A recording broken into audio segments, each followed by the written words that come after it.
गांव में हरिया नाम का एक लड़का अपनी माँ गंगा देवी और छोटे भाई लालू के साथ रहता था।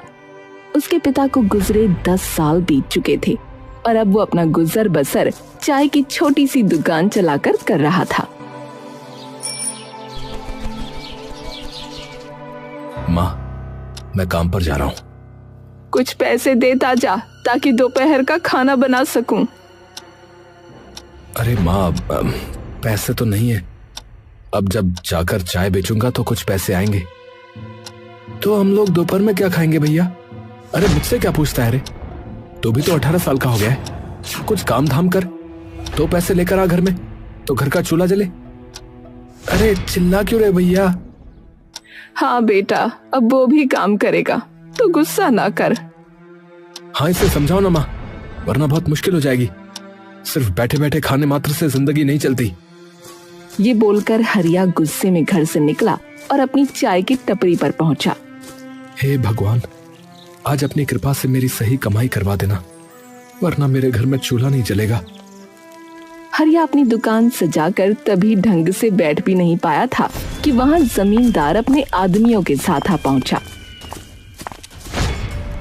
अरे आइए आइए जमींदार साहब, बैठिए। मैं आपको ना कड़क चाय पिलाता हूँ। बताइए, अदरक वाली या इलायची वाली? अरे ओए, तेरी कड़क चाय पीने नहीं आया हूँ मैं, अपने पैसे लेने आया हूँ जो तू उधार लिए बैठा है महीनों से। जी जमींदार साहब, मैं दे दूंगा आपके पैसे। आजकल बहुत दिक्कत चल रही है, काम अच्छा होता नहीं है और महंगाई बढ़ती चली जा रही है। देखिए ना, आपको पता ही है सब कुछ। अरे सुन रहे लड़के, मुझे कोई मतलब नहीं, समझा? क्योंकि मैं तुझे 2 बार मोहलत पहले ही दे चुका हूं। अब तो चुपचाप ये बता कि तू अपनी ये टपरी खाली करेगा या अपने आदमियों से पिटवाऊं तुझे, है? हरिया घबरा गया। उसने फौरन जमींदार के पैर पकड़े और कहा, नहीं नहीं मालिक, ऐसा मत करिए। मैं आपके पैसे चुका दूंगा। पैसे चुका दूंगा? अरे तुम लोग मेरा मुंह क्या देख रहे हो रे? ए कालिया, इसकी दुकान से सारा सामान निकाल कर बाहर फेंक और उसे भी मेरे पैरों से हटा। कुछ आदमियों ने उसकी दुकान का सामान निकाल फेंका और उसे उठाकर एक साइड में फेंक दिया। वो बेचारा रोता हुआ घर पहुंचा। उसके चेहरे पर निराशा और दर्द साफ झलक रहा था। माँ और भाई उसकी हालत देखकर घबरा उठे। अरे बेटा, ये क्या हाल बना रखा है? चेहरा क्यों उतरा हुआ है? भैया क्या हुआ बताओ ना। माँ, आज हमारी टपरी भी चली गई। जमींदार ने अपने आदमियों से सब उजड़वा दिया माँ। अब हमारे पास ना दुकान रही, ना ही कोई सहारा माँ। ये सुनते ही गंगा देवी और लालू के पैरों तले जमीन खिसक गई। घर में सन्नाटा छा गया। हे भगवान, अब हम क्या करेंगे? भैया, तो अब हम 2 वक्त की रोटी भी नहीं जुटा पाएंगे। और क्या? अरे और क्या? मुझे तो बस यही आता था, चाय बनाना और बेचना। अब और कौन सा काम करूं बता? कुछ देर तक घर में सिर्फ सिसकियां गूंजती रहीं। फिर माँ ने गहरी सांस भरकर कहा, बेटा, याद है तुम्हारे पिता जब गए थे तब उन्होंने वो खेत छोड़ा था। भले ही वो सालों से बंजर पड़ा है, मगर अब तुम्हें उस पर मेहनत करनी होगी। माँ, वो खेत? अरे उस सूखी जमीन पर भला क्या उगेगा? वहां तो घास तक नहीं होती। कोशिश करने वाले की कभी हार नहीं होती बेटा। आज नहीं तो कल जमीन रंग लाएगी। अगर हाथ पर हाथ धरे बैठे रहे तो भूख से मरेंगे। हाँ भैया, माँ सही कह रही है। चलो खेत पर मेहनत करते हैं। अरे भाई, मगर उसमें लगाने के लिए बीज और खाद चाहिए। पैसे कहां से लाएंगे इन सब के लिए? खाना तक तो है नहीं घर में। गंगा देवी ने आंचल में हाथ डालकर अपना मंगल सूत्र निकाला और बोली, ये ले लो, इसे गिरवी रख दो। जो पैसे मिलेंगे उससे खेती शुरू कर देना। अरे नहीं माँ, ये कैसे हो सकता है? ये तो पिताजी की आखिरी निशानी है। बेटा, अगर तुम्हारे पिता जिंदा होते तो वो भी यही करते। सुनो, मैं बेचने की नहीं कह रही, बस गिरवी रख दो, जब तरक्की होगी तो वापस छुड़ा लेंगे। बहुत मान मनोहार और आंसुओं के बीच दोनों बेटे आखिर मान गए। अगले ही दिन उन्होंने मंगलसूत्र गिरवी रखकर पैसे जुटाए। चलो लालू, अब कामयाबी या नाकामी सबकी सब हमारी मेहनत पर निर्भर है। हाँ भैया, अब पीछे हटना नहीं है। दोनों भाइयों ने ठान लिया कि वो खेत पर तरबूज की खेती करेंगे। दिन हो या रात, काफी तपती धूप हो या झमाझम बारिश हो, दोनों ने जी जान लगाकर खेत को संवार दिया।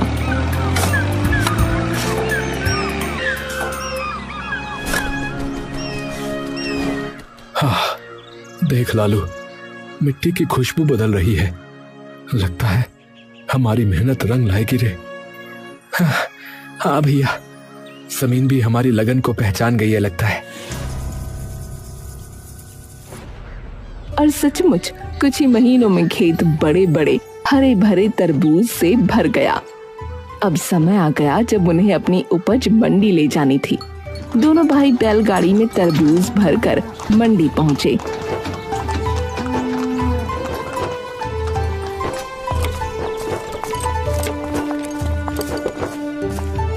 अरे वाह वाह भैया वाह, इतने ताजा और रसीले तरबूज तो मैंने सालों में नहीं देखे, बता रहा हूँ।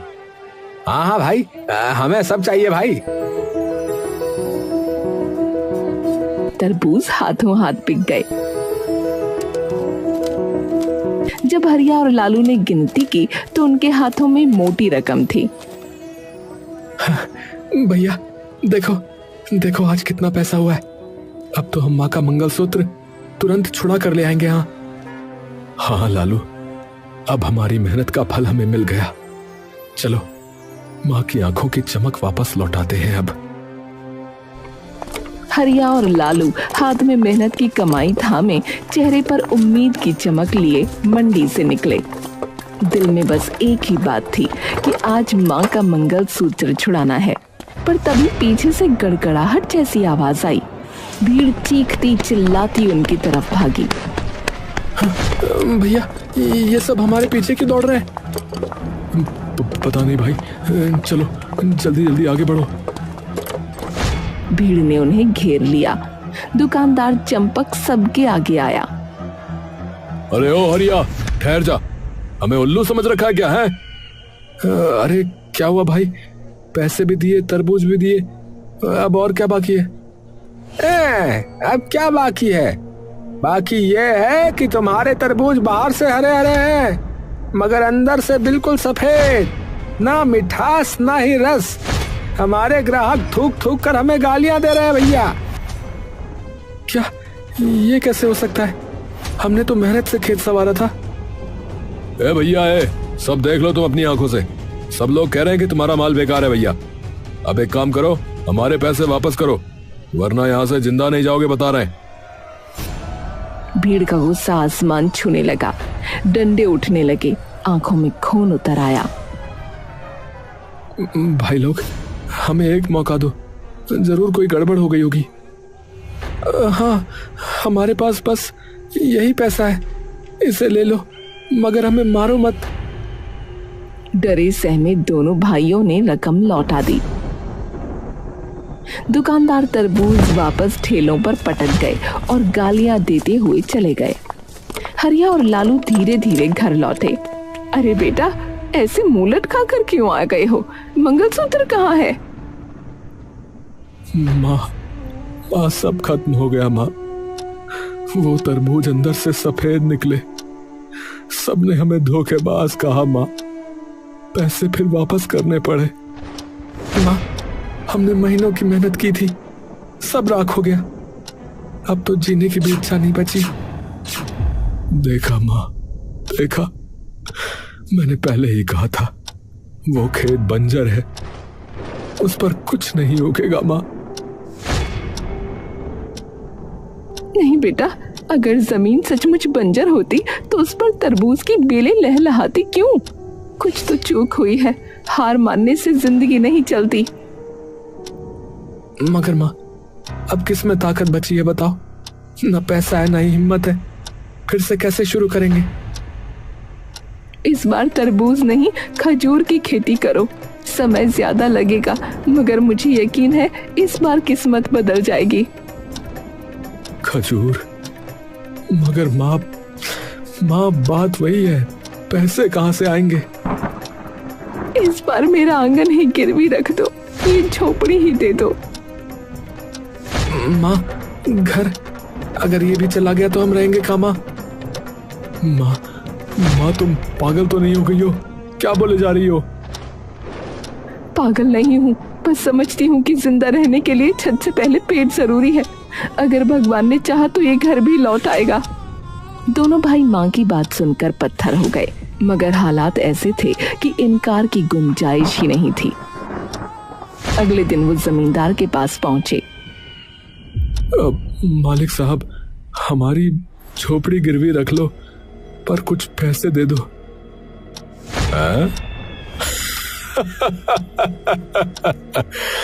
तुम्हारी झोपड़ी? अरे वो माचिस की डिब्बी जैसी जगह मेरे किस काम की भाई है? मालिक, वो सड़क किनारे है, अगर आप वहां कुछ बनवाएं तो उसकी कीमत आसमान छू लेगी। जमींदार की आंखों में लालच चमक उठा। उसने सोचा, सही कह रहे हैं, सड़क किनारे की जमीन सोने से कम नहीं होती।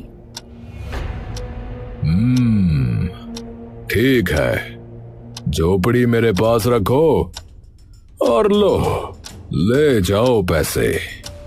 मगर याद रहे, अगर पैसे समय पर ना चुकाए तो समझो झोपड़ी हमेशा के लिए मेरी। क्या समझे? बेबस हरिया और लालू ने शर्त मान ली और पैसे लेकर लौटे। इस बार दोनों ने खजूर की खेती शुरू की। समय बीता, साल बदला और मेहनत रंग लाई।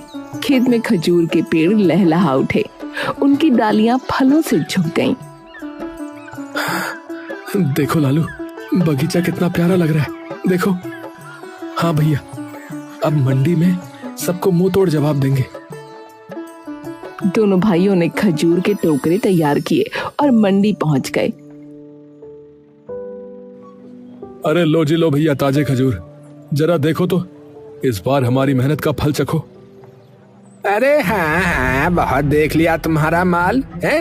अब की बार बिना देखे ही कहता हूँ कि ये सब बेकार है, नहीं चाहिए भैया, आगे बढ़ो। हाँ, हम नहीं खरीदेंगे, तुम दोनों धोखेबाज हो भैया, जाओ यहाँ से। अरे भाई, कम से कम देख तो लो, एक बार चख तो लो, फिर कह देना खराब है। ए भाई, कहा ना यार, हमें नहीं चाहिए, चलो भागो यहाँ से, वरना अच्छा नहीं होगा, बता रहे हैं।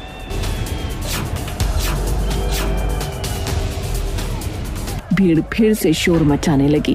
दुकानदारों ने बिना देखे ही खजूर ठुकरा दिए। अपमान से झुके सर और टूटे दिल लिए हरिया और लालू मंडी से वापस लौटे। भैया, लगता है किस्मत ही हमसे रूठ गई है। हाँ लालू, मेरी तो समझ में ही नहीं आ रहा है कि अब क्या करेंगे।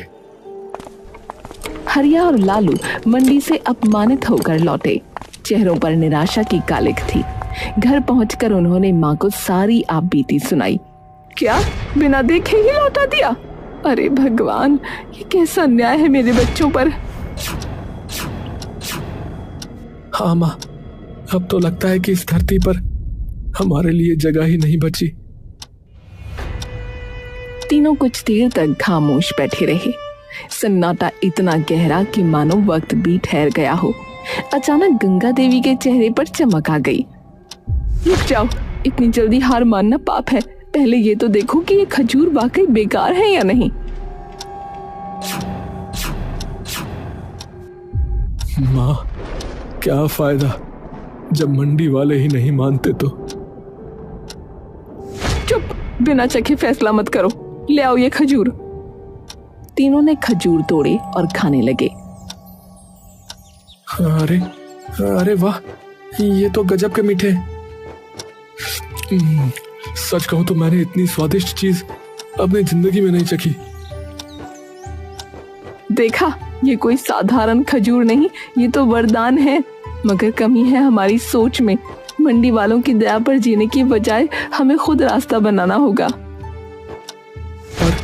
पर माँ कैसे? मेरे पास एक उपाय है। हम इन खजूरों की बर्फी बनाएंगे और सीधा गांव वालों को बेचेंगे। बर्फी खजूर की? हाँ, मीठे खजूर और देसी गुड़ से जो स्वाद बनेगा उसे खाकर लोग दीवाने हो जाएंगे। हरिया को थोड़ी उम्मीद जगी। वो तुरंत बाजार की ओर भागा और गुड़ खरीद लाया। गंगा देवी ने खजूर और गुड़ को मिलाकर रात भर चूल्हे पर पकाया। भट्टी की आंच, माँ के हाथों का जादू और उनकी आस्था, तीनों ने मिलकर बर्फी तैयार कर दी। माँ, ये तो चमचमाते सोने जैसी लग रही है। हाँ भैया, अब देखते हैं गांव वाले क्या कहते हैं। अगले दिन दोनों भाई टोकरियों में बर्फी भरकर गांव की गलियों में निकल पड़े। अरे आओ आओ भैया, अरे खजूर की बर्फी, मीठी, नरम और एकदम देसी भैया। अरे बाबूजी आओ, अरे माताजी, अरे भैया, आओ भैया आओ। लो जी लो, खाओ और बताओ कैसी है ये खास बर्फी। लो भैया, दादा आओ देखो चखो। गांव वालों को तो पहले ही शक था, मगर जैसे ही बर्फी मुंह में गई सबके चेहरे खिल उठे। क्या क्या खिला रहे हो? क्या है ये? बर्फी? खजूर की बर्फी? चलो चखा रहे हो तो खा ही लेते हैं भैया। चखने में कौन सा पैसा लग रहा है?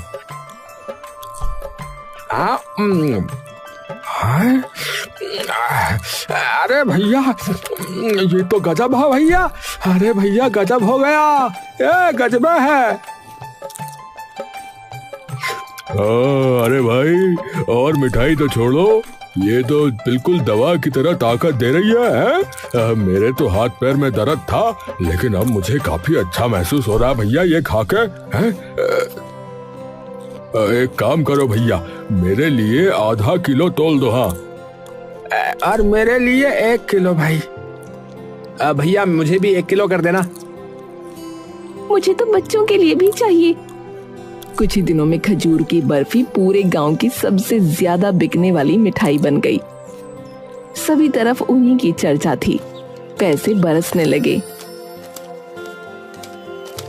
सबसे पहले हरिया ने माँ का मंगलसूत्र छुड़वाया। मंदिर जाकर उसने माँ के हाथों में उसे डालते हुए कहा, माँ, ये सिर्फ कहना नहीं, ये हमारी इज्जत है। आज फिर से आपके गले की शोभा लौटी है। भगवान करे ये कभी दोबारा न छूटे। अब सिर्फ झोपड़ी छुड़वाने का सपना बाकी था। परिवार की आंखों में नई उम्मीद थी, मगर उनकी तरक्की देखकर जमींदार के दिल में आग लग गई। अरे धत तेरे की, ये गरीब अब अमीर बनेंगे? ऐसा नहीं हो सकता, नहीं हो सकता ऐसा। अगर इनके खजूर ऐसे ही बिकते रहे तो कल को तो ये हमारी बराबरी करने पर आ जाएंगे। तो मालिक करना क्या ये बताओ? अरे रात में जाओ रे कमबख्तों, और इसके सारे खजूर चुरा के ले आओ। सुबह सूरज निकले उससे पहले खेत खाली होना चाहिए। जमींदार ने योजना खतरनाक बनाई, मगर किस्मत से उसकी बातें मंडी के दुकानदार चंपक ने सुन ली। अरे भैया, ये तो घोर अन्याय है। मेहनत से उगे खजूर यूं चुराना? नहीं, मैं हरिया को बता दूंगा। हाँ। चंपक ने फौरन जाकर हरिया को सब बता दिया। अरे भैया सुनो, एक अंदर की बात है। जमींदार जो है तुम्हारे खिलाफ साजिश कर रहा भैया। आज रात उसके आदमी तुम्हारे सारे खजूर चुराने वाले हैं। मैंने सुन लिया था भैया, तभी बताने आ गया। क्या हमारे खजूर? धिक्कार है ऐसे जमींदार पर। हमारी मेहनत का फल चुराने की हिम्मत कर रहा है वो। बेटा, अब ये वक्त है हिम्मत दिखाने का। अगर तुम आज डरे तो हमेशा दबे रह जाओगे। नहीं माँ, आज मैं सबक उसे जरूर सिखाऊंगा। हरिया ने एक योजना बनाई और उसने खजूर के पेड़ों पर खुजली वाली जड़ी बूटी लगा दी। फिर जब आधी रात को जमींदार के गुंडे आकर खजूर तोड़ने लगे तो उनके पूरे शरीर में खुजली होने लगी। अरे भाई, मुझे ये खुजली सी हो रही है। अरे अरे अरे, ये हाथों में खुजली हो रही है। अरे भाई, अरे अब तो पैरों में भी होने लगी भाई। अरे यार, ये क्या हो रहा है? अरे मोरी मैया, अरे पूरा शरीर तो फैल गई भैया। अरे भैया, पूरी खुजली हो रही है। अरे भाई, मुझे तो ऐसा लग रहा है जैसे चींटियों ने बारात निकाल ली हो मेरे शरीर के ऊपर। ए भैया। अबे यार, खजूर बाद में, सुनो, पहले खुजली उजली रोकने का इलाज लाओ भैया। अरे कुछ ही पलों में सब आदमी पेड़ छोड़ कर सड़क पर ऐसे भागे जैसे उनकी कमर में आग लग गई हो। पूरा मंजर देखकर हरिया, लालू और चंपक ठहाकों से लोटपोट हो गए। अरे भाई, मैंने तो बहुत तमाशे देखे, लेकिन इतना शानदार कॉमेडी शो पहली बार देख रहा हूँ भैया। जब सब भाग गए तो हरिया ने चंपक से पूछा, अरे चंपक भाई, एक बात बताओ, आपने हमारी मदद क्यों की? तुमने तो कहा था कि हमारे खजूर बेकार है। अरे अब क्या बताऊं हरिया, जमींदार ने ही हमें भड़काया था भैया। उसने कहा था कि तुम्हारे फल कोई ना खरीदे ताकि वो फिर तुम्हारा घर हड़प ले, इसलिए तो ये सब उस जमींदार का खेल था। लेकिन अब देखना, मैं अपना घर छुड़वा कर ही दम लूंगा। हाँ। अगले दिन अचानक शहर में एक आदमी आता है और हरिया से कहता है, तुम हरिया हो ना, जो खजूर की बर्फी बेचते हो? जी, आप कौन? देखो भैया, शहर में मेरी कई सारी मिठाई की दुकानें हैं, लेकिन जब से कुछ लोग यहाँ से खजूर की बर्फी खाकर गए हैं तो वो उसी की बात करते रहते हैं और मेरी दुकानों पर भी उसकी मांग बहुत बढ़ गई है। इसलिए मैं चाहता हूँ कि तुम हमारे लिए खजूर की बर्फी बनाओ भैया, हम तुम्हें अच्छा दाम दे देंगे भाई। अरे ये तो बहुत खुशी की बात है। तो आपको कितनी बर्फी चाहिए होगी? पहली बार में 10 से 20 किलो भी दे दोगे तो चलेगा, लेकिन मुझे ज्यादा चाहिए होगी भैया, क्योंकि मेरी 5 दुकानें हैं। ठीक है भाई साहब, आपको मिल जाएगी। अच्छा ठीक है, फिर ये लो पैसे एडवांस। वो आदमी एडवांस पैसे देकर चला गया। बेटा, इतना बड़ा ऑर्डर, आज मुझे लग रहा है कि मेरी तपस्या सफल हुई। सच में माँ, विश्वास नहीं हो रहा है। कुछ ही महीनों में हरिया और लालू बहुत अमीर हो गए और वो अपना घर छुड़वा लेते हैं। तुमने हमको और सभी गांव वालों को बहुत सताया जमींदार, लेकिन याद रखना, अब हम तुमसे ज्यादा अमीर हैं और इसीलिए अब कोई समझदारी दिखाने की कोशिश मत करना। हाँ। अरे नहीं भाई, मैं आपसे कभी ऐसा नहीं करूंगा। मैंने तुम्हारी गरीबी का फायदा उठाने की कोशिश की, लेकिन भूल गया था कि किस्मत के आगे किसी की नहीं चलती। मुझे माफ कर दो भाई, मुझे माफ कर दो। हाँ, जाओ, माफ किया। चलो बच्चों। इस घटना के बाद गांव का कोई भी शख्स जमींदार के आगे नहीं दबता था और इस तरह हरिया और लालू की मेहनत से उनका भाग्य तो बदला और साथ ही जमींदार का दबदबा भी खत्म हो गया।